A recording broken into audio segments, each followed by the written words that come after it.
his time, in his time, he makes all things beautiful in his time.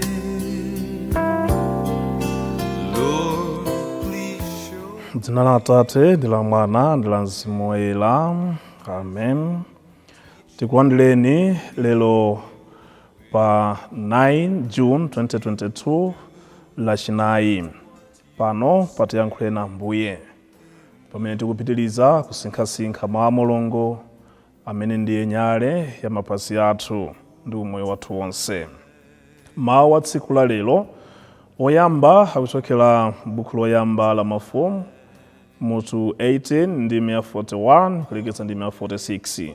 Amene akutiwerengera mawu oyamba ndi a Aaron Ndalema kuchokera ku St. Mathias Parish, Lumbadzi, mu Archdiocese ya Lilongwe.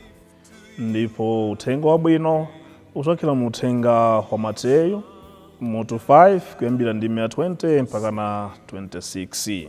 Ndipo amene akutiwerengera mthenga wabwino komanso kutigawira mawu ndi Father Gift Selemani kuchokera ku Bembeke Parish mu Diocese ya Dedza.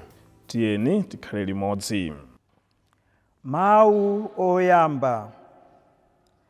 Mawu a m'buku loyamba la Mafumu mutu 18 ndime ya 41 kulekeza 46. Pa nthawi yomweyo Eliya adauza Ahabu kuti, pitani mukadye ndi kumwa, pakuti kukumveka mkokomo wa mvula.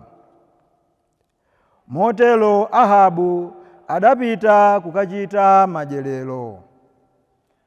Koma Eliya adakwera pamwamba pa phiri la Karimeli, ndipo adazolikira pansi nayika mutu wake pakati pa maondo ake.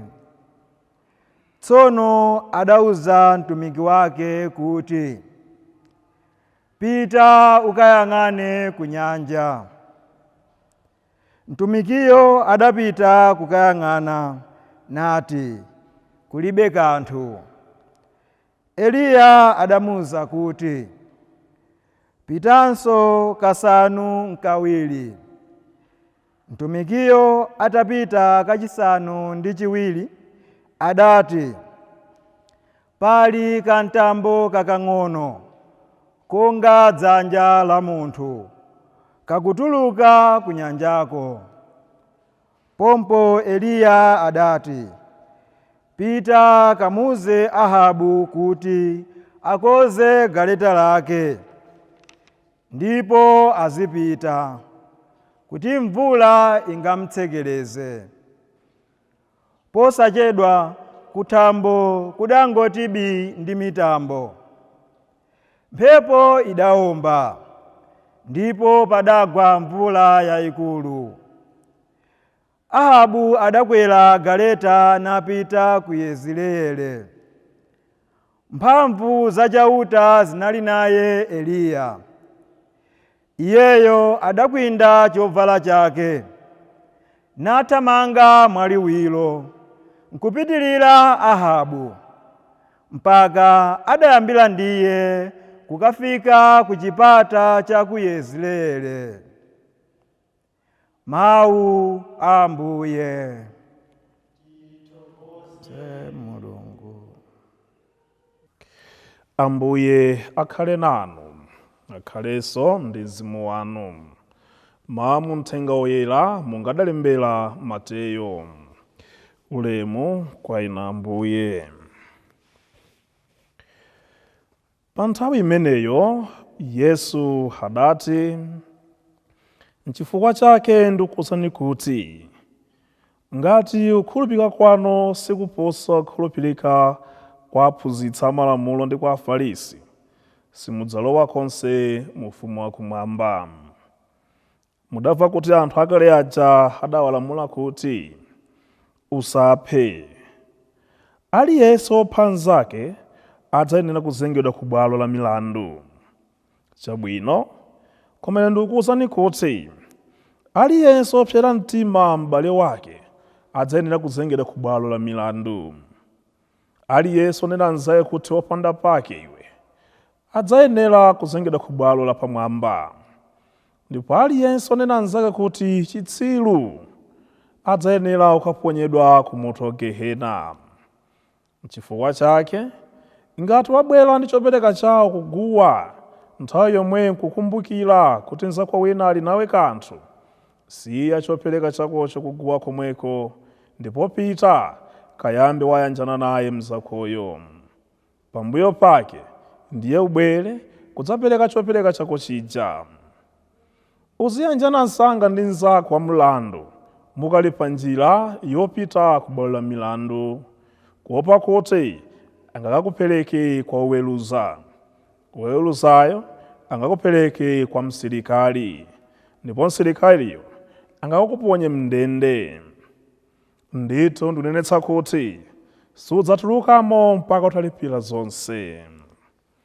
Mthenga wa Ambuye. Ulemu kwa ena Ambuye Yesu Kristu.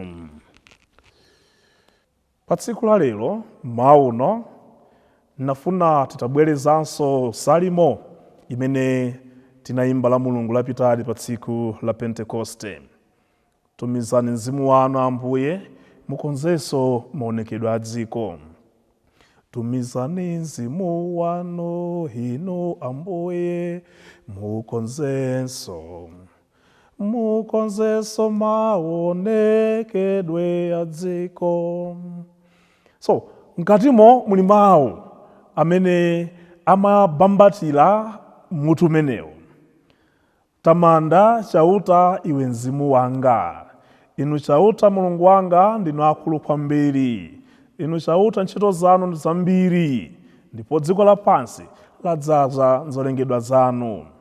Mukazichotsera mpweya zimafa ndipo zimabwerera ku fumbi.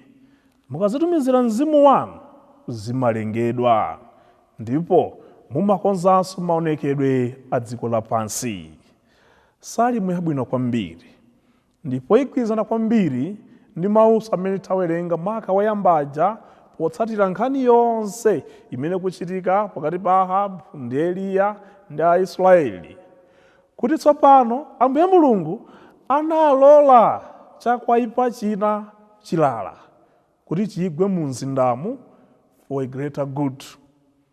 Analola chilala kwa zaka zitatu, ndipo atachotsa madzi aja zambiri zidafa, chomera zidafa, madzi kunalibe. Mukazichotsera mpweya zimafa, zimabwerera ku fumbi, zambiri zidatayika nthawi imeneyo. Koma kenaka tsopano lero tikuona kantambo kakubwera, tikuona madzi ambiri akubwera, ndipo china chilichonse tsopano chikupanga spring forth, chikubwera tsopano ndi ulemerero mokondwera ndi monyadira. Mukatumiza mzimu wanu Ambuye zonse zimalengedwanso, ndipo mumakonzanso maonekedwe a dziko lapansi. Abalanga otengedeka, pena mavuto kapena masautso Ambuye Mulungu amalola kuti ife tithe kuona zazikulu za moyo wathu. Sinthawi ina iliyonse imene zangokhalira kulira chifukwa cha mavuto amene abwera mmoyo wathu. Ayi, adzalola Ambuye Mulungu kuti mudutse mmatenda a nthawi yayitali. Adzalola Ambuye Mulungu kuti mudutse mu mphawi kwa nthawi yayitali. Adzalola Ambuye kuti mudutse mu chitonzo pa ntchito panu paja, kapena kumudzi manu muja, kapena pa mpingo panu paja kwa kanthawi. Ndi cholinga chilipo chimene afuna akonze, chilipo chimene afuna atiphunzitse. So, si nthawi yonse imene mavuto abwera mmoyo wathu basi yangokhala with a negative sense. No, pena pakenso kumuona the positive side ya mavuto. Tione pakati pathupa, pakati pa anthu ndi mulero wa COVID-19 umene pakati panasautsa kwambiri zedi. Kudzera m'masautso ngati amene aja, ambiri tutadziwa Mulungu, ambiri tadziwa kupemphera chifukwa cha COVID-19. Mpamene tinazoona kuti vanity of vanities, palibenso zinthu zenizeni pa dziko lapansi, moyonso nkachaniso, anytime you can go. Tidazindikira kuti Mulungu ndiye wamkulu chifukwa cha mavuto. Ndipo alipo ambiri amene m'madera mwathu mutingakhale mboni chifukwa cha kupulupudza kumene tidapulupudza nthawi ina yake, titakumana nazo tidafatsa. Ena anu kadakokhalapani kudzibwezi pano mudafatsa chifukwa dakakhalapani kumene kuja, mudakumana nazo mavuto kumene kuja munabwerako, pano ndinokhulupirika adalola Ambuye mukundutsa munthu chimenecho. Ena likamuda akaba pena pake adakuzunzani kumene kuja, pano mudafatsa. Zilipo zigawenga zambiri pakati pathu zimene mukadadzilola kuti zikhale zigawenga, koma kuseri kwa zimene zija anakhalanso anthu okhulupirika, ndipo mpingo msuti madaliranso anthu oterowo. Amatha kulola pena pake kuti mavuto abweremo for a greater good, pa zabwino zakusogoloko.